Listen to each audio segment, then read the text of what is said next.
चलिए, तो अब हम लोग कंप्यूटर का आगे हमारा जो एमसीक्यू का सीरीज है उसको आगे बढ़ाते हुए देखते हैं। इसका पहला पार्ट आप यूट्यूब में डल चुका है, यूट्यूब में भी, एप्लीकेशन में भी, उसको देख लीजिएगा। जितना भी इंपॉर्टेंट क्वेश्चन है जो कि 2024-25 में पूछे गए जो प्रश्न है, व्यापम के द्वारा जो भी प्रश्न पूछा गया है कंप्यूटर का, उसको हम लोग यहाँ पर देख रहे हैं। तो ये जो प्रश्न पूछा गया था वो हॉस्टल वार्डन 2024 के एग्जाम में पूछा गया है ना। यहाँ पर लगभग 8-10 5-7 क्वेश्चन होगा, उसको हम लोग यहाँ पर देखेंगे जो कि हॉस्टल वार्डन में पूछा गया है, और बहुत इंपॉर्टेंट क्वेश्चन है सभी के सभी। देखिए, तो ये क्वेश्चन, इसमें क्या पूछा गया है, इसमें स्टैटिक रैम और डायनेमिक रैम के बारे में बात किया गया है। ठीक है, देखो, एक तो स्टैटिक रैम होता है और दूसरा क्या होता है, डायनेमिक रैम, मतलब डायनेमिक रैम होता है। इन्हीं के बारे में बात यहाँ पर किया गया है। ठीक है, अब देखो यहाँ पर क्या बोला गया है, हमको इसमें क्या करना है, स्टैटिक रैम और डायनेमिक रैम के संबंध में निम्नलिखित कथनों पर विचार करना है।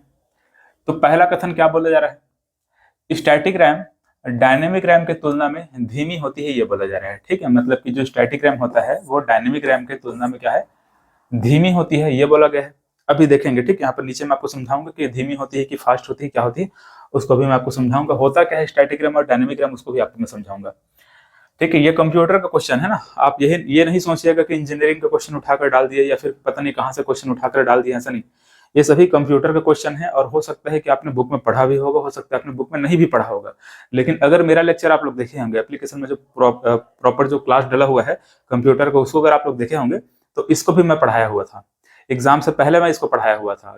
जो भी मेरा क्लास देखकर गए होंगे उनका क्वेश्चन सही भी हुआ होगा। ठीक है, और बहुत मजेदार चीज है स्टैटिक रैम और डायनेमिक रैम होता क्या, आगे आपको समझाता हूँ। तो पहला चीज क्या बोला जा रहा है, स्टैटिक रैम डायनेमिक रैम की तुलना में धीमी होती है बोला जा रहा है ना। ये धीमी होती है कि नहीं होती, आगे हम देखेंगे, फिलहाल तो अभी ये गलत कथन है। ठीक है, देखो दूसरा, स्टैटिक रैम डायनेमिक रैम से महंगी होती है, ये बोला जा रहा है। जो स्टैटिक रैम होता है वो डायनेमिक रैम से महंगी होती है, ये बोला जा रहा है, ये सही कथन है। स्टैटिक रैम कैपेसिटर्स का उपयोग करता है, ये बोला जा रहा है। तो स्टैटिक रैम क्या कैपेसिटर का उपयोग करता है या डायनेमिक रैम कैपेसिटर का उपयोग करता है, तो इसका ये जो कथन ये भी गलत है ना। डायनेमिक रैम होता है वो कैपेसिटर का उपयोग करता है, कैसे करते हैं उसको भी आपको समझाऊंगा मैं। चौथा ऑप्शन क्या है, डायनेमिक रैम कैपेसिटर का उपयोग करता है, ये सही है। ठीक है, डायनेमिक रैम जो होता है वो कैपेसिटर का उपयोग करता है। तो यहाँ पर देखो, दूसरा और जो चौथा है ये दोनों सही है। तो जो हमारा यहाँ पर जो आंसर रहेगा दूसरा और चौथा, देखो दूसरा और चौथा ऑप्शन सी में है, तो ऑप्शन सी इसका सही है। अब देखो, ये स्टैटिक रैम और डायनेमिक रैम होता है क्या, आपको मैं समझाता हूँ। हम लोग रैम के बारे में बात करते हैं, ठीक है, रैम रोम इन सब के बारे में बात करते हैं। मेमोरी हम लोग देखते हैं, कंप्यूटर की मेमोरी जब पढ़ते हैं तो बहुत सारी चीजों के बारे में हम लोग डिस्कस करते हैं। तो वहीं पर हम लोग रैम जब हम लोग देखते हैं तो रैम भी अब दो प्रकार के यहाँ पर देखेंगे। रैम को हम लोग क्या करेंगे, दो प्रकार के देखते हैं, जिसमें हमको एक एस रैम देखने को मिलता है और दूसरा यहाँ पर डी रैम देखने को मिलता है। मतलब कि एक तो होता है स्टैटिक रैम और दूसरा क्या होता है, डायनेमिक रैम। स्टैटिक रैम और डायनेमिक रैम। अब सिंपल आपको ऐसा समझना है, जैसे कि हम लोग देखते हैं ये HDD लिखा है, SSD लिखा हुआ है, तो इधर जो भी लिखा रहेगा वो द्वितीयक मेमोरी आप लोग याद रखेंगे। ठीक है, इधर जो भी रहेगा वो सब द्वितीयक मेमोरी है, इधर जो भी चीज यहाँ रहेगा ऐसे, ये प्राथमिक मेमोरी के रूप में हम इसको लेते हैं, चाहे वो रैम हो चाहे रोम हो। इस प्रकार रैम रोम रजिस्टर इन सबको हम लोग प्राथमिक मेमोरी कह सकते हैं।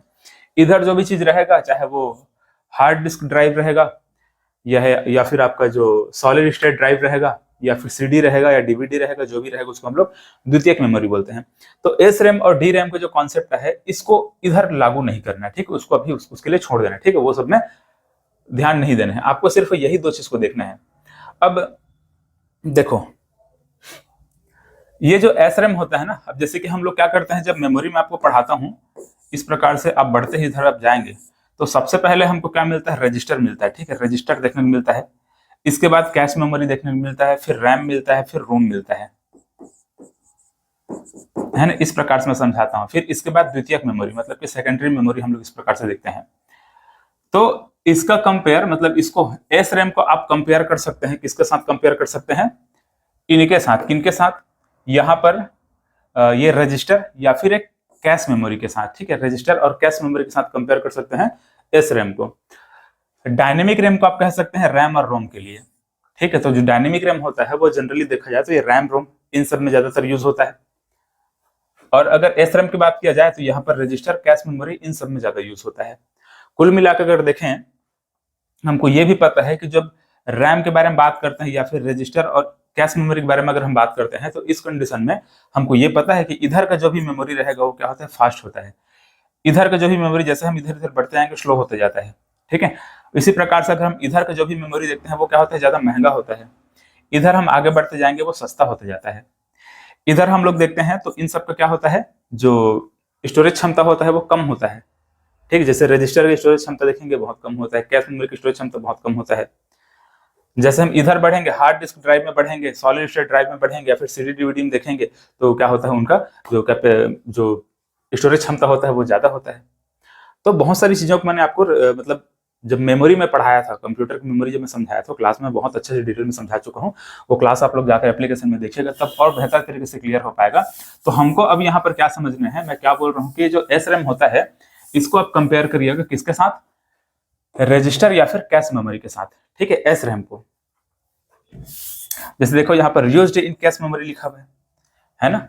अब यहाँ पर इसको देखेंगे, यूज्ड इन मेन मेमोरी लिखा हुआ है, मतलब हम ये कह सकते हैं कि अगर हम देखेंगे रैम रोम के बारे में बात करेंगे, रैम रोम इन सब में इनका यूज किया जाएगा। अगर हम इसके बारे में बात करेंगे, रजिस्टर कैश मेमोरी इन सब में यूज होगा एस रैम। तो डी रैम यहाँ इसको देख सकते हैं, एस रैम इसको देख सकते हैं। तो कुल मिलाकर मैं आपको अगर समझाना चाहूँ, इन दोनों में डिफरेंस अगर मैं बताना चाहूँ, तो हम कह सकते हैं जो एस रैम होता है ये फास्ट तो होता है लेकिन इसका स्टोरेज क्षमता कम होता है। डी रैम के बारे में बात करेंगे तो ये स्लो होता है लेकिन इसका स्टोरेज क्षमता ज्यादा होता है। किसका कंपैरिजन में, इसका कंपैरिजन में। ये स्लो रहेगा लेकिन स्टोरेज क्षमता ज्यादा रहेगा, ये फास्ट रहेगा लेकिन स्टोरेज क्षमता क्या रहेगा, कम रहेगा, ठीक। इसी प्रकार से ये फास्ट है, कैश मेमोरी रजिस्टर ये फास्ट मेमोरी है ना। सबसे ज्यादा फास्ट अगर देखेंगे तो रजिस्टर है।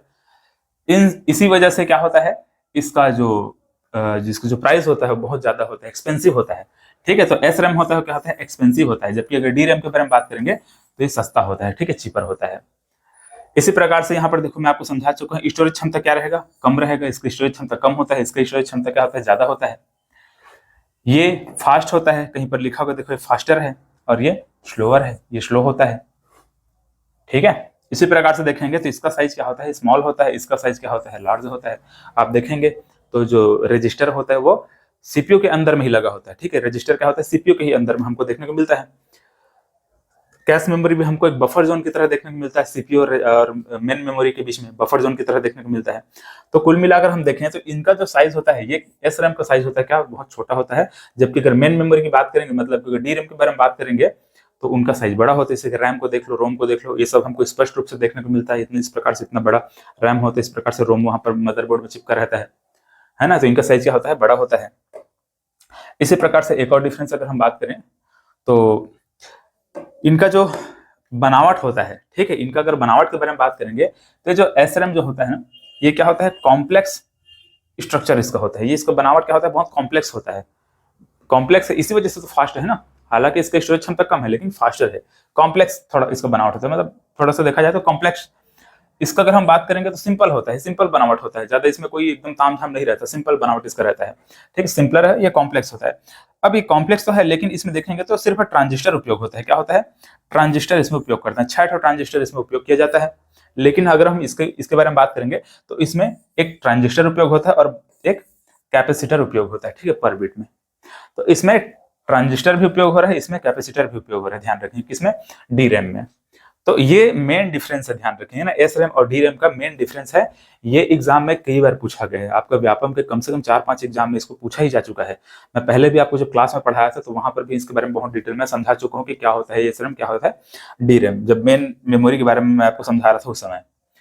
तो फिलहाल अभी हॉस्टल वार्डन के जो एग्जाम में ये क्वेश्चन पूछा गया था, इसको आप ध्यान से देख लीजिए। इसी प्रकार से और आपका ये जो अमीन पटवारी के एग्जाम है, इसमें आने का 100% चांस है। मेमोरी से अगर क्वेश्चन बना, अगर क्वेश्चन को अगर टफ करना है, क्वेश्चन का लेवल बढ़ाना है, तो मानकर चले यहां से प्रश्न पूछा जाएगा, क्योंकि आपका एस रैम और डी रैम ये दोनों को कवर कर देता है ना, मतलब ये रैम रोम को भी कवर कर दे रहा है।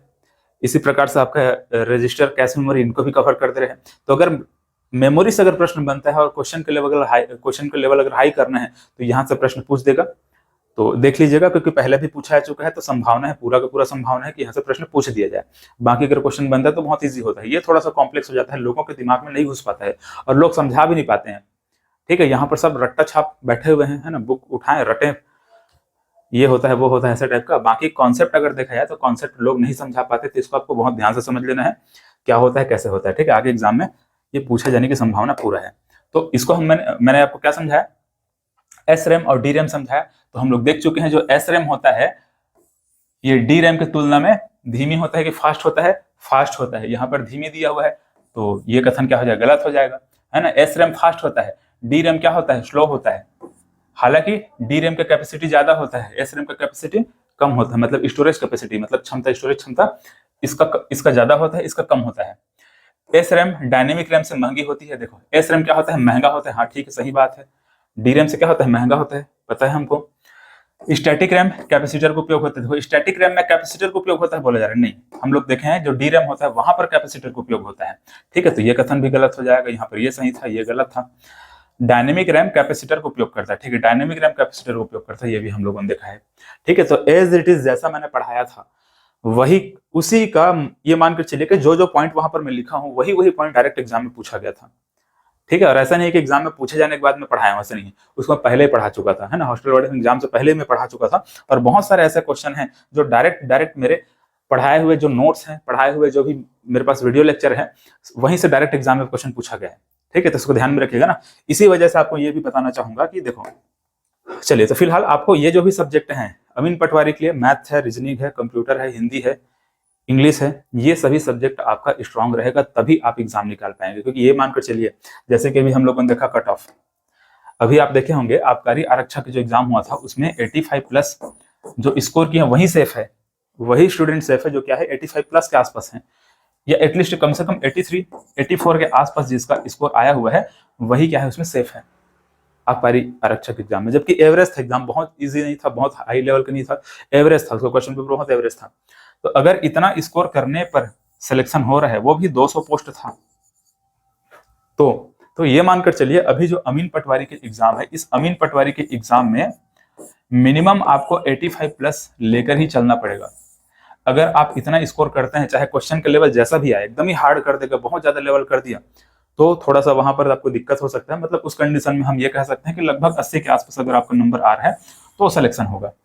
लेकिन अभी जिस टाइप से लोगों का तैयारी है, जिस टाइप से अभी कट ऑफ जा रहा है, उसके अगर आधार पर हम बात करें तो अभी मानकर चलिए आपको 85 प्लस लाना ही पड़ेगा। अब उसमें आपको कितना कितना नंबर कहाँ से स्कोर करना है वो भी मैं आपको क्लियर कर दूंगा। लेकिन ये मानकर चलिए अगर आप कंप्यूटर यहाँ पर पढ़ रहे हैं और कंप्यूटर मैं पढ़ा रहा हूँ, तो कंप्यूटर का 10 का 10 क्वेश्चन आपसे सही होना चाहिए। और यकीन मानिए कि अगर मेरा पूरा लेक्चर अगर कंप्लीट आप देखते हैं, प्रॉपर तरीके से मैं जो जो पढ़ाएं उसको अच्छे से रट लेते हैं, याद कर लेते हैं, समझ लेते हैं, कॉन्सेप्ट क्लियर कर लेते हैं, तो ये 10 का 10 क्वेश्चन आपसे बनेगा, एक भी क्वेश्चन बाहर नहीं जाएगा। ठीक है, हिंदी भी सबका लगभग सही होता है, एक दो क्वेश्चन अगर गलत हो जाए तो कोई दिक्कत नहीं, लेकिन फिर भी 10 क्वेश्चन में कम से कम 9 क्वेश्चन सही होना चाहिए। इंग्लिश में कम से कम 8 क्वेश्चन सही होना चाहिए।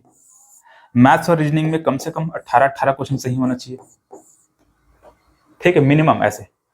जीएस का जो 35 नंबर का है, जीएस में 35 नंबर में कम से कम 35 नंबर नहीं, 30 नंबर का है ना, 30 नंबर का है। तो जीएस में कम से कम आपसे 25 क्वेश्चन सही होना चाहिए। ठीक है, 30 नंबर में कम से कम 25 क्वेश्चन सही होना चाहिए। तो इस टाइप का आप लेकर के चलेंगे तब कहीं जाकर के आपका 85 प्लस स्कोर बनेगा। और किसी दिन इसके बारे में डिस्कस करूंगा, है ना, कैसे कैसे आपको कहाँ से कैसे मतलब कौन कौन से पोर्शन से कितना कितना स्कोर करेंगे तो आप सेफ जोन में जाकर के रहेंगे, तो उसको हम कभी डिस्कस करेंगे। चलिए फिलहाल अभी अगला क्वेश्चन देखते हैं। तो ये आपको एस रैम और डी रैम समझ में आ गया होगा। अब देखिए अगला क्वेश्चन यहाँ पर देखो, ये भी हॉस्टल वार्डन के एग्जाम में पूछा गया है ना। इसमें क्या बोला गया है, निम्न में से कौन सा वाक्य सही है, ये बोला जा रहा है ना, कौन सा वाक्य सही है ये बोला जा रहा है। तो Fedora commercial license operating system है, ये बोला जा रहा है ना, Fedora commercial license operating system ये बोला जा रहा है। ठीक, ये गलत है ना, गलत कथन है। क्यों गलत है आपको मैं समझाऊंगा। एमएस एक्सेल सिस्टम सॉफ्टवेयर का उदाहरण है, ये भी गलत है। एमएस एक्सेल सिस्टम सॉफ्टवेयर का उदाहरण नहीं है, है ना। विंडोज बोलता तो समझ में आता है, एमएस एक्सेल ये नहीं है, एप्लीकेशन सॉफ्टवेयर ये। ऑपरेटिंग सिस्टम वह प्रोग्राम है जो कंप्यूटर उपयोगकर्ता और कंप्यूटर के हार्डवेयर के बीच मध्यस्थता के रूप में कार्य करता है। ठीक है, मतलब एक मीडिएटर के रूप में या फिर इंटरमीडिएटरी के रूप में अगर काम करता है, किसके किसके बीच में, कंप्यूटर हार्डवेयर और कंप्यूटर उपयोगकर्ता और कंप्यूटर के हार्डवेयर के बीच में। तो ये कथन क्या है, ये सही है, ठीक है। ऑपरेटिंग सिस्टम के बारे में बात किया गया है। ऑपरेटिंग सिस्टम क्या है, तो ऑपरेटिंग सिस्टम एक प्रोग्राम होता है, हमको पता है। ऑपरेटिंग सिस्टम एक प्रोग्राम होता है जो क्या करता है, कंप्यूटर उपयोगकर्ता और कंप्यूटर के हार्डवेयर के बीच में क्या करता है, एक मध्यस्थता के रूप में काम करता है, ठीक है। एक मीडिएटर या फिर एक इंटरमीडिएटरी के रूप में ये काम करता है, ठीक है। तो इसका जो कथन है वो ए सही है, ठीक है। सभी में ए हो गया है, इसको सुधार लीजिएगा। ये ए है, ये बी है, ये सी है, और बाकी एक और कथन होगा यहाँ लास्ट में जो डी है। तो इसका जो सी कथन है ये सही है ना, ध्यान रखेंगे, ये कथन सही है। बाकी ऊपर के जो है वो गलत है। अब देखो ऊपर का दोनों गलत क्यों है। फेडोरा जो है, फेडोरा वहां पर जो कमर्शियल सॉफ्टवेयर है, ऐसे बोला गया था, कमर्शियल नहीं है, वो एक फ्री सॉफ्टवेयर है, ठीक। फेडोरा क्या है, एक प्रकार का एक फ्री और ओपन सोर्स मतलब एक सॉफ्टवेयर है, ठीक है। फेडोरा क्या है, ओपन सोर्स ऑपरेटिंग सिस्टम में कह सकते हैं। तो जो फेडोरा है वो फेडोरा एक प्रकार का फ्री और ओपन सोर्स ऑपरेटिंग सिस्टम है, वो भी लिनक्स बेस्ड, ठीक है। फेडोरा एक प्रकार का फ्री और ओपन सोर्स ऑपरेटिंग सिस्टम है, ध्यान रखेंगे इस चीज को ना, एग्जाम में कई बार ये भी पूछा गया है। और ओपन सोर्स ऑपरेटिंग सिस्टम क्या है, क्लोज्ड सोर्स ऑपरेटिंग सिस्टम क्या है, ये ऑपरेटिंग सिस्टम वाले टॉपिक में अच्छे से क्लियर किया हूं, ठीक है। इसको भी मैं पढ़ाया हुआ था, देख लो यहाँ पर पढ़ाया, मतलब कि ये मेरा स्लाइड जो मैं पढ़ाया एप्लीकेशन में जो पढ़ा कर लेक्चर वगैरह डाला है उसका सीधा स्क्रीनशॉट यहाँ पर डाला हुआ है। तो ये मैं पढ़ा करके मैं कवर किया हूँ। तो इसमें मैं समझाया था open source operating system, closed source operating system. अब इसमें दोनों में भी डिफरेंस इस प्रकार से कैसे कैसे क्या क्या होते हुए बताया हूँ। अब इसमें आप देखेंगे तो ये ओपन सोर्स ऑपरेटिंग सिस्टम यहाँ पर फेडोरा बताया था। ओपन सोर्स ऑपरेटिंग सिस्टम में, ओपन सोर्स ऑपरेटिंग सिस्टम एक प्रकार का जो ओपन सोर्स या फिर फ्री ऑपरेटिंग सिस्टम कह सकते हैं, सभी के लिए जो अवेलेबल रहता है, इसका सोर्स कोड होता है सभी के लिए अवेलेबल रहता है, फ्री में अवेलेबल होता है। तो फेडोरा एक प्रकार का फ्री और ओपन सोर्स ऑपरेटिंग सिस्टम है, ध्यान रखेंगे, है ना। फेडोरा है, सिलेबल है, रिएक्ट ओएस है, सोलस है, और उबंटू है, लिनक्स है, एंड्रॉइड है, ये जितने भी सॉफ्टवेयर यहाँ पर लिखे हैं सब ये ओपन सोर्स ऑपरेटिंग सिस्टम। इसी प्रकार से क्लोज्ड सोर्स ऑपरेटिंग सिस्टम के बारे में अगर बात करेंगे, देखो ओपन सोर्स और क्लोज्ड सोर्स ऑपरेटिंग सिस्टम में यहाँ पर मैं बताया भी था कि ना क्या क्या होता है। ऐसे सॉफ्टवेयर होते हैं जिसका जो सोर्स कोड होता है वो सभी के लिए फ्री में उपलब्ध रहता है, ठीक है, सबके लिए उपलब्ध होता है, कोई भी इसके लिए चार्ज पे नहीं करना पड़ता या फिर किसी प्रकार से इसमें कोई पाबंदी नहीं होती, तो सभी के लिए फ्री में ओपन रहता है, ठीक है। ओपन सोर्स ऑपरेटिंग सिस्टम, इसका जो सोर्स कोड होता है सभी के लिए ओपन रहता है, जैसे कि एंड्रॉइड, लिनक्स, उबंटू, ये बहुत इंपॉर्टेंट सॉफ्टवेयर है। बाकी सब में आप देखेंगे ओपन है, जहां जहां ओपन लिखा रहेगा समझिएगा ओपन वो सभी के लिए फ्री में रहेगा, है ना। फेडोरा है, ये एग्जाम में पूछा गया, देखो इंपॉर्टेंट है ये, है ना। तो सबको याद रखना पड़ेगा आपको। सिलेबल है फ्री, फ्री लिखा है, ये भी फ्री है। रिएक्ट से फ्री है, 16 से फ्री है, सिलेबल है फ्री है, ये सभी क्या है, ओपन सोर्स ऑपरेटिंग सिस्टम है। इसी प्रकार से अगर हम बात करेंगे क्लोज्ड सोर्स ऑपरेटिंग सिस्टम के बारे में बात करेंगे, तो इसका जो सोर्स कोड होता है ना वो सभी के लिए फ्री में अवेलेबल नहीं रहता है, इसका सोर्स कोड को गुप्त रखा जाता है, ठीक है। इसका सोर्स कोड क्या करते हैं, गुप्त रखा जाता है। इस ऑपरेटिंग सिस्टम को उपयोगकर्ता के लिए उपयोग करने के लिए उपयोगकर्ता को शुल्क चुकाना पड़ता है, ठीक है, कुछ पेमेंट करना पड़ता है, उसके बाद इसका सोर्स कोड को आप यूज कर पाएंगे। जैसे कि एप्पल का जो ऑपरेटिंग सिस्टम है उसको अगर यूज करना है तो उसके लिए क्या करना पड़ेगा, मानकर चलिए कोई एक मोबाइल का कंपनी है, एक मोबाइल नया बनाना चाहता है, कोई एक कंपनी आया उसको एक नया मोबाइल बनाना है कुछ नाम से, मानकर चलो मैं बनाना चाहता हूँ मैपोलॉजी नाम से एक मोबाइल बनाना चाहता हूँ। अब मैं चाहता हूँ उसका जो ऑपरेटिंग सिस्टम हो वो iOS हो। एप्पल का ऑपरेटिंग सिस्टम मेरे को यूज करना है तो मेरे को फ्री में ऑपरेटिंग सिस्टम नहीं मिलेगा, उसको मेरे को खरीदना पड़ेगा, उसके लिए शुल्क चुकाना पड़ेगा एप्पल कंपनी से, तब वो iOS को मैं यूज कर पाऊंगा, ठीक है। इसी प्रकार से डॉस, इसी प्रकार से मैकिंटोश लिखते हैं इसको, मैक ओएस भी बोलते हैं इसको, मैक ओएस आप जानते होंगे, है ना, मैक ओएस। इसी प्रकार से विंडोज, ये जितना भी है, और ब्लैकबेरी है, स्काई ओएस है ना, सोलरिस है, और ये जो भी सॉफ्टवेयर है वो सभी क्या चाहिए, क्लोज्ड सोर्स ऑपरेटिंग सिस्टम है। तो दो प्रकार का ऑपरेटिंग सिस्टम होता है जिसमें हमको ध्यान रखना है, फेडोरा और ये जो भी चीज है ओपन सोर्स है। चाहे ओपन सोर्स को याद रखो या क्लोज्ड सोर्स को याद रखो, याद तो रखना पड़ेगा। अब अगली चीज यहाँ पर MS एक्सेल के बारे में बात किया गया था। तो MS एक्सेल को वहां पर क्या बोला गया था, ऑपरेटिंग सिस्टम बोला गया था, नहीं। MS एक्सेल क्या है, एक प्रकार का एप्लीकेशन सॉफ्टवेयर है। MS एक्सेल क्या है, एक प्रकार का एप्लीकेशन सॉफ्टवेयर है, सिस्टम सॉफ्टवेयर नहीं है। जैसे कि अभी मैं आपको जितना भी ऑपरेटिंग सिस्टम के बारे में बात कर रहा था, फेडोरा मैंने आपको बताया ओपन सोर्स है ना। इसी प्रकार से हम लोगों ने विंडोज के बारे में बात किया, क्लोज्ड सोर्स है, iOS के बारे में बात किया, क्लोज्ड सोर्स है, एंड्रॉइड के बारे में बात किया, ओपन सोर्स है। तो ये बहुत सारे सॉफ्टवेयर होते हैं, इनको हम क्या कहते हैं, सिस्टम सॉफ्टवेयर कहते हैं। ये क्या कहलाता है, सिस्टम सॉफ्टवेयर कहलाता है, जो कि सिस्टम को रन करने के लिए, सिस्टम को चलाने के लिए बहुत इंपॉर्टेंट होता है। बिना सिस्टम सॉफ्टवेयर के कोई भी सिस्टम रन नहीं कर पाएगा, कोई भी सिस्टम नहीं चल पाएगा, ठीक है। तो लिनक्स, एप्पल, विंडोज, है ना, IBM, उबंटू, ये सभी क्या चीज है? देखो, MS DOS, Android, BlackBerry, Mac OS, Unix, Linux, ये सब क्या चीज है? ये सभी सॉफ्टवेयर है, सिस्टम सॉफ्टवेयर इसको कहते हैं। इसी प्रकार से एक सॉफ्टवेयर होता है एप्लीकेशन सॉफ्टवेयर, जो आपके मोबाइल में आप देखते भी होंगे, यूज भी करते होंगे, डेली व्हाट्सएप में चैटिंग करते हैं, डेली आप यूज करते हैं ना, तो ये सभी क्या चीज है? एप्लीकेशन सॉफ्टवेयर है ना। गूगल मैप है, ईमेल है, इस प्रकार से आपका ये आपका ब्राउजर है, यूट्यूब है, जितना भी यहाँ पर सॉफ्टवेयर है, फेसबुक है, इंस्टाग्राम है, दुनिया भर के जो भी लिखा हुआ है, सब के सब क्या चीज है? एप्लीकेशन सॉफ्टवेयर है। अब एप्लीकेशन सॉफ्टवेयर देख लिए, सिस्टम सॉफ्टवेयर देख लिए, एक यूटिलिटी सॉफ्टवेयर भी होता है। आपके मोबाइल में ऐसे सॉफ्टवेयर जो कि आपके काम को आसान कर देता है, आपके सिस्टम को प्रॉपर तरीके से मैनेज करते हैं, फिर आपके सिस्टम को क्या करता है? सुरक्षा प्रदान करता है, या फिर आपके सिस्टम में जो भी फाइल वगैरह है, सब चीज को मैनेज करता है, जो भी करता है, बैकअप करता है। ये सभी सॉफ्टवेयर यूटिलिटी सॉफ्टवेयर कहलाता है। जैसे कि एंटीवायरस, जितना भी एंटीवायरस वगैरह सॉफ्टवेयर आता है ना, सभी यूटिलिटी सॉफ्टवेयर कहलाता है।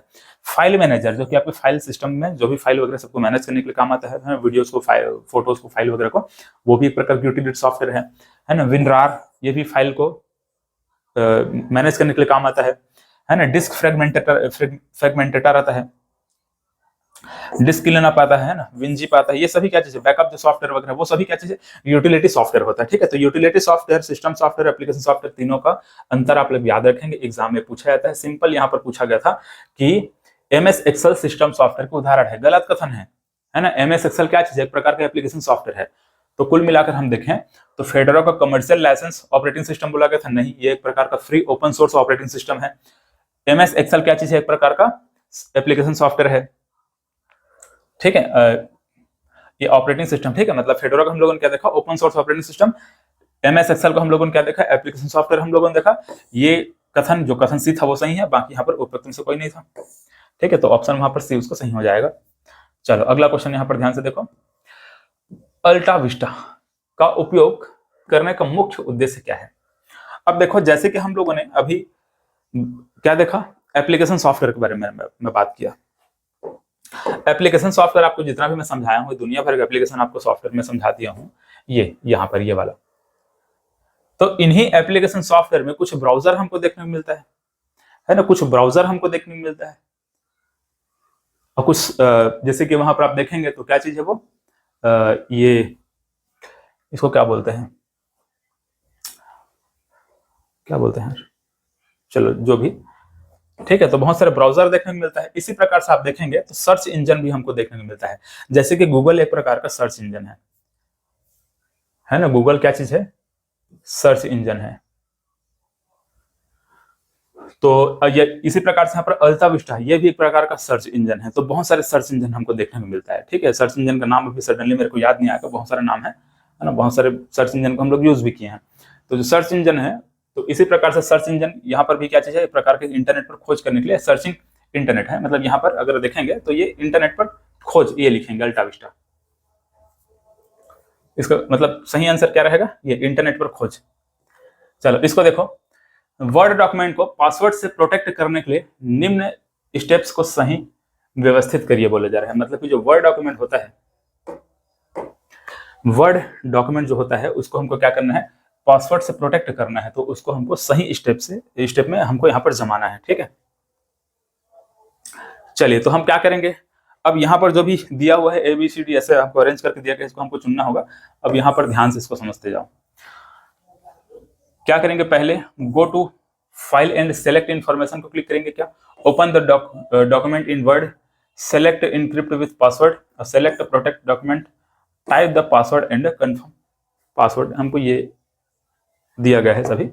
देखो, तो सबसे पहले तो हम क्या करेंगे, हमको कोई भी वर्ड डॉक्यूमेंट है, MS वर्ड में हम जब काम करते हैं तो उसको हमको क्या करना है? पासवर्ड से प्रोटेक्ट करना है, सुरक्षित करना है, पासवर्ड डालना है उसमें। तो सबसे पहले हम उस डॉक्यूमेंट में जाएंगे। हम क्या करेंगे? पहला हमारा काम क्या रहेगा? उस डॉक्यूमेंट में जाएंगे, open the document in word. ठीक है, पहला स्टेप हमारा ये होगा। क्या करेंगे? पहले उस डॉक्यूमेंट में हम पहुंच जाएंगे। उसके बाद क्या करेंगे? Go to file and select information, है ना। गो टू फाइल मतलब उसके फाइल में जाएंगे। अच्छा, इसका यहाँ पर फोटो दिया होगा ना, फोटो समझाऊंगा तो आपको ज्यादा क्लियर हो पाएगा। देखो पहले हम क्या किए? MS वर्ड में पहुंच गए। ठीक है, ये इस प्रकार से वर्ड डॉक्यूमेंट को हम ओपन कर लिए। ये इस प्रकार से ओपन हो चुका है। ठीक है, देखो यहाँ पर लिखा है माइक्रोसॉफ्ट वर्ड है, जो भी डॉक्यूमेंट का नाम यहाँ पर लिया है टेस्ट डॉक 2.docx इस प्रकार से लिखा हुआ है। तो हमने पहले क्या कर लिया, उस वर्ड डॉक्यूमेंट को हमने ओपन कर लिया। तो पहला हमारा काम क्या था, वर्ड डॉक्यूमेंट को हम क्या करेंगे, ओपन करेंगे। ओपन द वर्ड डॉक्यूमेंट है मतलब open the document in word, इस प्रकार से हमने क्या कर लिया, डॉक्यूमेंट को हमने ओपन कर लिया। इसके बाद हम किस में जाएंगे, इसमें जाएंगे, फाइल में जाएंगे। ठीक है, फाइल में जाएंगे, यहाँ पर सबसे पहले इस फाइल को क्लिक करेंगे। तो हमारा देखो दूसरा ऑप्शन क्या है, go to file and select information. तो फाइल वाले ऑप्शन पे हम गए। फाइल वाले ऑप्शन में जाने के बाद हम क्या करेंगे, इन्फॉर्मेशन मतलब इन्फो को हम क्लिक करेंगे। फाइल में जाएंगे और इन्फो को क्लिक करेंगे। ठीक है, तो दूसरा स्टेप हमको मिल गया। पहला स्टेप हम क्या किए हैं, इस प्रकार से वर्ड डॉक्यूमेंट को हम ओपन कर लिए हैं। दूसरा स्टेप हमारा क्या था, फाइल में जाकर के हम इन्फो के यहाँ पर क्लिक करेंगे और इन्फो क्लिक करने के बाद हमको एक ऑप्शन वहां पर मिलेगा, प्रोटेक्ट डॉक्यूमेंट मिलेगा। ठीक है, इस प्रकार से इसको क्लिक करेंगे ना, तो हमको यहाँ पर इस प्रकार जो ओपन होगा इसमें क्या मिलेगा, प्रोटेक्ट डॉक्यूमेंट मिलेगा। और प्रोटेक्ट डॉक्यूमेंट को जब क्लिक करेंगे तो हमको यहाँ पर क्या मिलेगा, इनक्रिप्ट पासवर्ड मिलेगा। तो देखो हम गो टू फाइल में चले गए और इन्फो को क्लिक कर लिए। ठीक है, go to file and select info को क्लिक कर लिए। तो पहला स्टेप हमारा ये था, पहला स्टेप हमारा क्या था, open the document in Word. दूसरा स्टेप हमारा क्या था, go to file and select info, ये दूसरा स्टेप था। तीसरा स्टेप क्या था, सेलेक्ट प्रोटेक्ट डॉक्यूमेंट था, है ना। तो ये तीसरा स्टेप हमारा था। इस प्रकार से हम क्या करना चाहते हैं, प्रोटेक्ट करना चाहते हैं डॉक्यूमेंट को। ठीक है, हम उसको क्लिक किए। उसके बाद यहाँ पर क्या आता है, सेलेक्ट इनक्रिप्ट विथ पासवर्ड। ठीक, क्या रहेगा, सेलेक्ट इनक्रिप्ट विथ पासवर्ड। हमको क्या करना पड़ेगा, वहां पर हम क्या करना चाहते हैं, उसको पासवर्ड के द्वारा इनक्रिप्ट करना चाहते हैं। ठीक है, पासवर्ड के द्वारा उसको हम क्या करते हैं, सेव करना चाहते हैं। तो ये हमारा चौथा ऑप्शन हो जाएगा। अब जब हम पासवर्ड वहां पर इंटर करेंगे, मतलब क्या करेंगे, पासवर्ड को टाइप करेंगे, वहां पर इंटर करेंगे और कंफर्म करने के लिए बोला जाएगा तो कंफर्म कर देंगे। तो लास्ट ऑप्शन हमारा ये रहेगा, पांचवा ऑप्शन हमारा ये हो जाएगा। तो आप देखोगे तो हम क्या कर रहे हैं यहाँ पर, बी के बाद ए, है ना, बी के बाद ए, इसके बाद ये डी। तो पहले बी है, फिर ए है, फिर डी है, फिर क्या है, सी है ना, फिर सी है, फिर ई है। हमारा ऑप्शन ए हो जाएगा सही। चलो, तो इस प्रकार से आपको क्वेश्चन को बनाना होगा। ठीक है, बहुत मजेदार क्वेश्चन है। इसी प्रकार से क्वेश्चन आपको बहुत ज्यादा एग्जाम में पूछे जा रहे हैं आजकल। आप जितना भी एग्जाम देखेंगे ना 2024-25 में जो भी एग्जाम हुआ है, सब में इसी प्रकार का अरेंज करने का आपको क्वेश्चन दिया जा रहा है। और सबसे महत्वपूर्ण चीज, अब आपको बहुत बेहतरीन तरीके से ट्रिक आपको समझाने जा रहा हूं। इस चीज को एकदम कान खोल करके सुन लीजिएगा, दिमाग में बिठा लीजिएगा। जब भी आप व्यापम के एग्जाम देने बैठेंगे, अभी मतलब कि 2025-26 में आप जो भी व्यापम के एग्जाम देने के लिए जा रहेंगे, मतलब जाएंगे या फिर जा रहे हैं, ध्यान रखिएगा, व्यापम के पास इतना बुद्धि नहीं है, व्यापम के पास इतना कॉमन सेंस या फिर इतना बुद्धि नहीं है कि इस प्रकार का वो क्वेश्चन बनाने के बाद इसके ये ऑप्शन को वो आगे पीछे ऊपर नीचे अरेंज करे। व्यापम बहुत सिंपल चीज है। व्यापम क्या करता है, उसका माइंडसेट को आप थोड़ा पढ़ने की कोशिश करिएगा। जो भी यहाँ पर इस प्रकार का जो कथन वगैरह दिया रहेगा, स्टेटमेंट वगैरह जो भी दिया रहेगा, जो भी ऑप्शन दिया रहेगा, पहले तो कोशिश यही करता है, कोशिश नहीं वो यही करता ही है कि सिंपल जो सही ऑप्शन रहेगा उसको ए में डाल देता है। सही ऑप्शन को हम भी यही करते हैं। जब हम क्वेश्चन वगैरह सेट करते हैं तो कहीं ना कहीं हमारा आदत ऐसी हो जाता है कि पहले हम क्या करते हैं कि हाँ, इसका जो प्रॉपर करेक्ट जो फॉर्मेट रहता है वो शुरू में ही लिखाता है। उसके बाद हम इसको बिगाड़ना चालू करते हैं। इसके बाद हम क्या करते हैं, इसको अलग अलग तरीके से उसको आगे पीछे ऊपर नीचे, स्टूडेंट को फंसाने के लिए, स्टूडेंट को घुमाने के लिए इसको आगे पीछे ऊपर नीचे करते हैं। तो जनरली आपको ऐसा अरेंज करने वाला जो भी क्वेश्चन अभी व्यापम में मिलेगा 2025-26 में, आपको ध्यान रखना है कि ज्यादातर जो आंसर होता है वो ऑप्शन ए होता है। ज्यादातर आंसर क्या होता है, ऑप्शन ए होता है। या फिर ध्यान रखेंगे क्या होता है, ए के बाद बी या बी के बाद सी और डी, इस प्रकार से ऐसा हो जाता है। व्यापम के बहुत सारे एग्जाम में मैं देखा हूं कि सिंपल वही सीक्वेंस को जमा दिया है। चाहे आप देखेंगे उसका राज्यपाल का क्रम पूछा गया था, एबीसीडी सिंपल, ऐसा एक एग्जाम में पूछ दिया गया था। बहुत सारा ऐसा क्वेश्चन आपको देखने को मिलेगा, सिंपल आपको अरेंज करने के लिए दिया जाएगा और जनरली उसका जो आंसर रहेगा या तो ए देखने को मिलेगा या तो एबीसीडी इस प्रकार से प्रॉपर सीक्वेंस में रहेगा। अब यहाँ पर तो ऐसा एबीसीडी प्रॉपर सीक्वेंस में नहीं दिया है, उसको थोड़ा आगे पीछे घुमा दिया है, लेकिन ए ऑप्शन इसका यहाँ पर डाल दिया गया है। क्योंकि पहले तो सही कथन को ही डालते हैं लोग, जिससे हम भी क्वेश्चन बनाते हैं ना, तो हमको आदत भी है कि पहले क्या करते हैं, ठीक है ये सही क्वेश्चन है, अब इसको फिर इगड़म तिगड़म करके उसको आगे पीछे करके क्या करते हैं, उसको बिगाड़ते हैं कुछ स्टूडेंट को फंसाने के लिए। ठीक है, तो ऐसा होता है। तो ध्यान रखेंगे, बहुत सारे क्वेश्चन में आंसर हमको ए देखने को मिलता है ना। तो व्यापम के एग्जाम में थोड़ा सा दिमाग लगा करके, जैसे कोई क्वेश्चन आपको ऐसे देखने को मिल गया, आपसे नहीं बन रहा है, आपको नहीं पता है, उसके बारे में कुछ आइडिया ही नहीं है, तो कोशिश करिएगा ए ऑप्शन को मार के आ जाइएगा। ठीक है, ज्यादातर क्वेश्चन का आंसर वही होता है। तो ये वर्ड डॉक्यूमेंट में हम लोग समझ गए क्या होता है। पहले वर्ड डॉक्यूमेंट को ओपन करेंगे, फिर फाइल में क्लिक करेंगे, फाइल के बाद इन्फो में जाएंगे, इन्फो के बाद प्रोटेक्ट डॉक्यूमेंट में जाएंगे, प्रोटेक्ट डॉक्यूमेंट के बाद यहाँ पर इनक्रिप्ट विद पासवर्ड पे क्लिक करेंगे और पासवर्ड को फिर इंटर करेंगे और कंफर्म कर देंगे, हो जाएगा हमारा सेव। चलो अब देखो यहाँ पर ये क्वेश्चन का आंसर क्या बोला जा रहा है।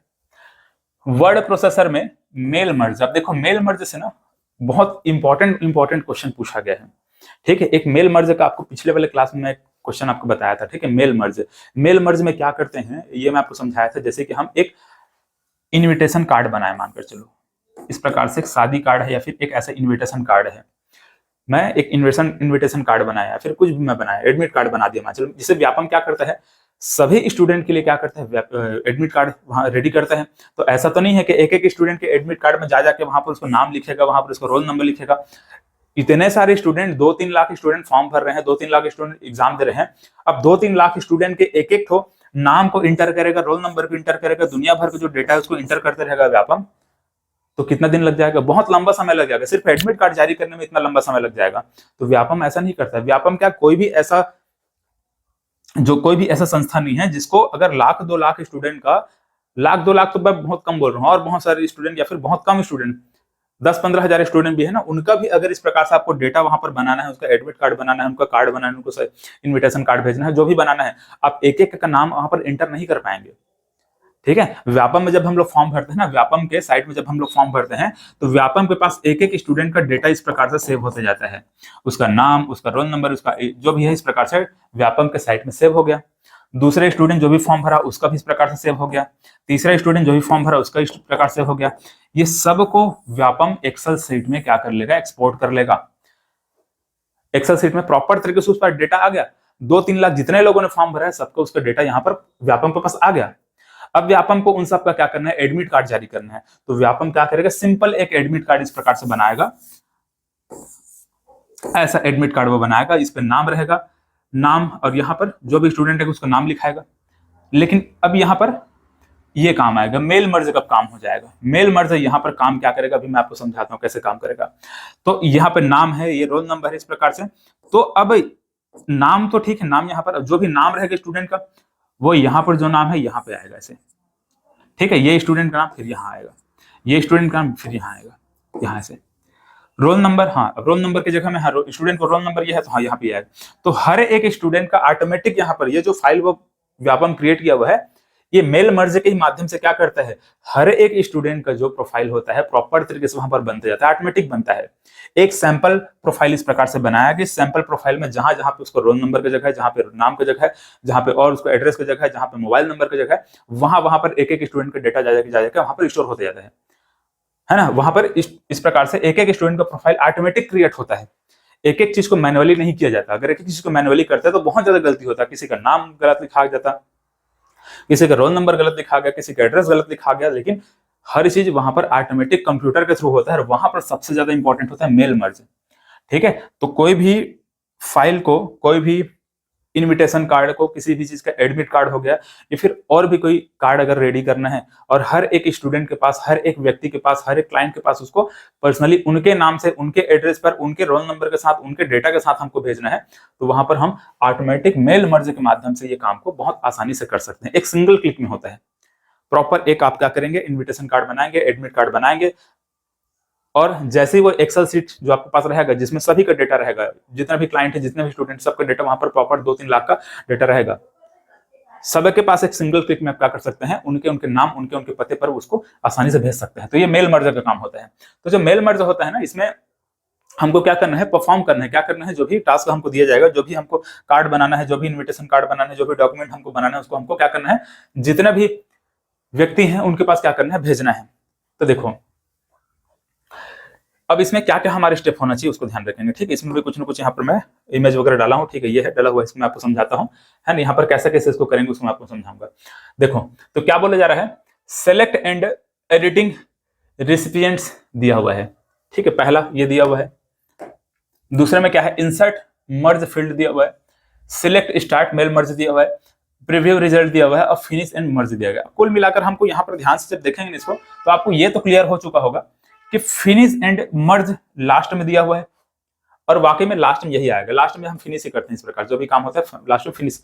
ठीक है, फिनिश करने से पहले प्रीव्यू किया जाता है। फिनिश करने से पहले एक बार उसको प्रीव्यू करके देखा जाता है हाँ वाकई में सही है कि नहीं, सभी के लिए प्रॉपर जो हम चाहते हैं जिस प्रकार से वो सही वैसा रेडी हुआ है कि नहीं, ये भी कहता है। तो हमको ये तो पता चल गया कि सबसे लास्ट में ई आएगा और उससे पहले डी आएगा, सबसे लास्ट में ई आएगा और उससे पहले क्या आएगा, डी आएगा। तो ये दो कथन है, एक तो ए है और दूसरा बी है, जिसमें हमको ई के बाद मतलब ई से पहले डी दिया हुआ है। मतलब हमारा या तो ये सही हो सकता है या ये सही हो सकता है। ये सी और डी को काट दो, है ना। डी आपको दिख नहीं रहा है, मैं दिखा देता हूँ इसमें भी जहां तक, हाँ ये ऐसा कुछ दिया हुआ है।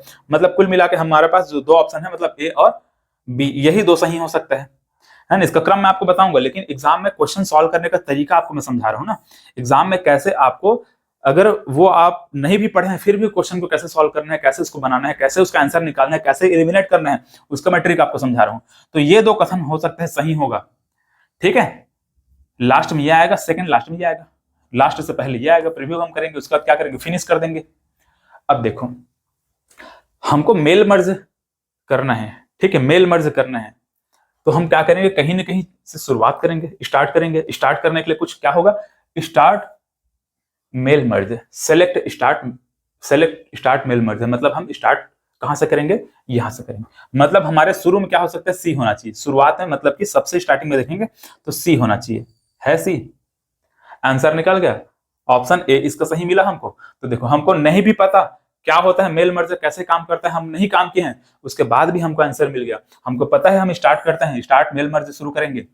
स्टार्ट करने के बाद ही हमारा अगला जो भी काम रहेगा वो रहेगा। तो अगला काम क्या है हमको नहीं पता, हम सेलेक्ट एंड एडिटिंग रेसिपिएंट्स हम करें या ना करें, इंसर्ट मर्ज फील्ड हम करें या ना करें, उसका कोई मतलब नहीं है। हमको पता चल गया कि हम क्या करेंगे, स्टार्ट करेंगे और उसके बाद जो भी ये दोनों में से जो भी काम होगा लास्ट में हम क्या करेंगे, पहले प्रीव्यू करेंगे और उसके बाद क्या कर देंगे, फिनिश कर देंगे।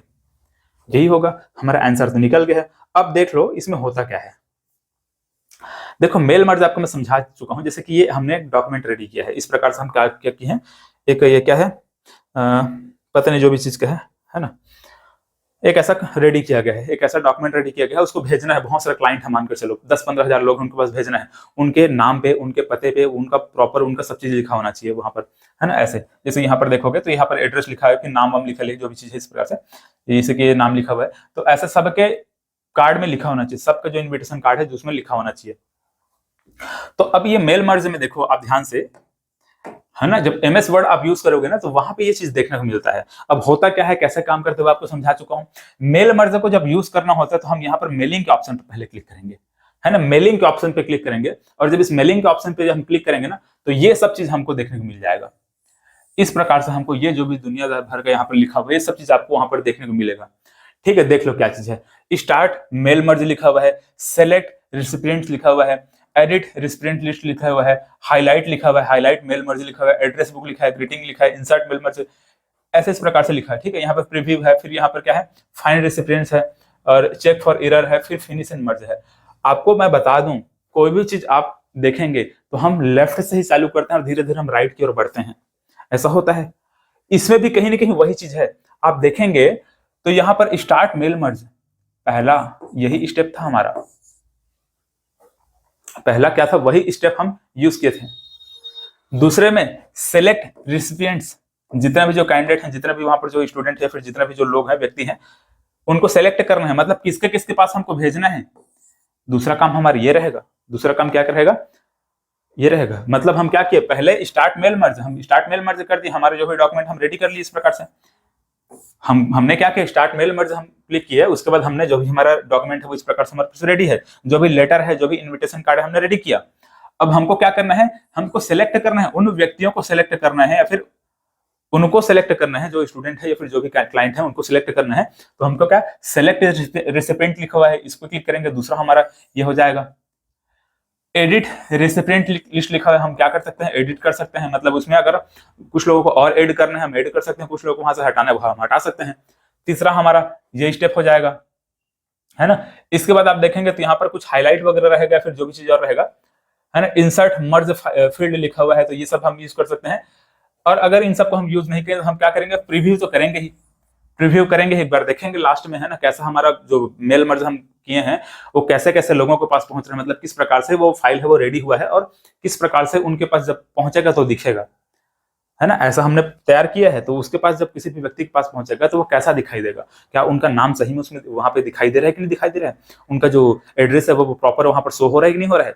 हर व्यक्ति का अलग अलग जो रहेगा वो उनका अलग अलग तरीके से शो हो रहा है कि नहीं हो रहा है, उसको हम क्या कर सकते हैं, प्रीव्यू कर सकते हैं। और जब प्रीव्यू कर लेंगे, प्रीव्यू करने के बाद हम क्या कर देंगे, फिनिश कर देंगे और मर्ज, मतलब कि फिनिश एंड मर्ज कर देंगे। ठीक है, फिनिश एंड मर्ज करेंगे और ये हमारा लास्ट काम रहेगा। मतलब ये हमारा क्या चीज है, लास्ट में हम यही करेंगे, ये ऐसे। तो कुल मिलाकर आप देखेंगे तो पहले मेल मर्ज, फिर जो भी व्यक्ति है उसको सिलेक्ट करेंगे, सिलेक्ट करने के बाद जो भी, और चाहे तो यहाँ पर कुछ कुछ ऑप्शन है ना, इंसर्ट मर्ज फील्ड हम ये कर सकते हैं, है ना, फिर प्रीव्यू करेंगे और लास्ट में फिनिश कर देंगे। तो ये हमारी स्टेप है ना। तो ऐसा कुछ ही होता है। तो आप देखेंगे तो बहुत आसानी से ये भी क्वेश्चन यहाँ पर बन जाएगा। देखो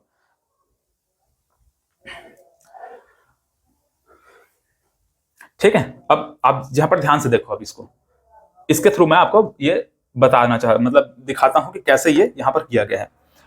मैंने क्या बोला कि सबसे पहले हम क्या करेंगे, सेलेक्ट, मतलब सेलेक्ट स्टार्ट मेल है। देखो यहाँ पर क्या है, स्टार्ट मेल, स्टार्ट पहले हम करेंगे। ठीक, पहला ये हो गया, पहला काम कर लिए। दूसरे में मैंने आपको क्या, मतलब दूसरे में अब इस, मतलब ये तो आंसर सही है हमारा, ये पता चल गया। दूसरे में हमारा ए आ रहा है, मतलब ये आएगा।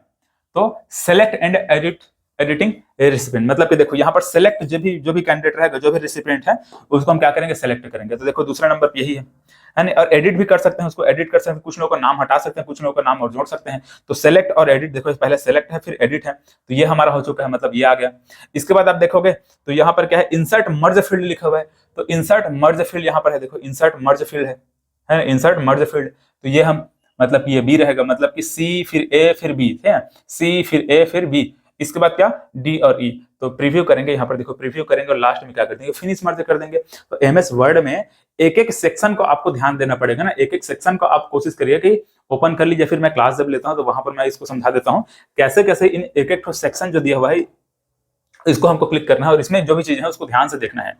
जैसे हम लोगों ने फाइल के बारे में अभी कुछ समय पहले बात किया था, हमको पासवर्ड से प्रोटेक्ट करना है।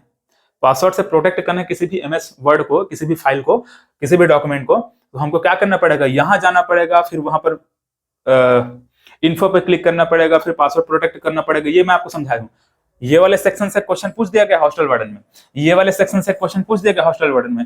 इसी प्रकार से यहाँ पर और भी ऑप्शन है जहां से हॉस्टल वार्डन में क्वेश्चन पूछा गया है। एमएस वर्ड में आप एक एक चीज को यहाँ पर खोल खोल के देखेंगे कैसे कैसे काम करता है, तब कहीं जाकर आपको कॉन्सेप्ट पूरा क्लियर होगा, या फिर क्लास अटेंड करेंगे तो कॉन्सेप्ट क्लियर होगा। ठीक है, तो हर एक फील्ड को, जैसे कि यहाँ पर होम में क्या क्या आता है, इंसर्ट में क्या क्या आएगा, ड्रॉ में क्या क्या आएगा, डिजाइन में क्या क्या आएगा, लेआउट में, रेफरेंस में, है ना, ऐसे एक एक चीज को आपको ध्यान से देखना पड़ेगा। और जहां तक इंपॉर्टेंट अगर मैं बात करूं तो एक तो इंपॉर्टेंट फील्ड वाला सेक्शन हो जाता है, एक तो इंपॉर्टेंट मेलिंग वाले सेक्शन से भी क्वेश्चन पूछा जा रहा है।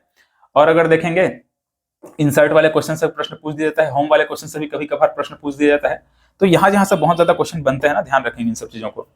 चलो अगला क्वेश्चन देखो, देखो वही सीक्वेंस यहाँ पर ऐसे लिखा हुआ है, Which of the following function is used for counting empty cells in MS Excel? अब देखो जो MS Excel होता है ना, उसमें जो एम्प्टी सेल है, जो खाली स्थान है, खाली जो सेल रहेगा उसको हमको काउंट करना है। इस प्रकार से MS Excel मानकर चलिए बना हुआ है ऐसे। अब इसमें कुछ कुछ सेल रहेगा जहां पर तो नाम लिखा रहेगा, या फिर जो भी नंबर है, नाम है, रोल नंबर है, लिखा रहेगा ऐसे। लेकिन बीच बीच में ऐसा कुछ कुछ सेल रहेगा ऐसे, जैसे मान चलिए ये खाली है, ये खाली है, ये खाली है, ये यहाँ पर है, तो ये खाली है, ये एम्प्टी है ना, खाली है, ये भी खाली है, ये भी यहाँ पर एम्प्टी है। तो कौन कौन सा सेल, मतलब कितने सेल यहाँ पर, इसमें कितने सेल यहाँ पर एम्प्टी है, कितने सेल खाली है, इसको हमको काउंट करना है।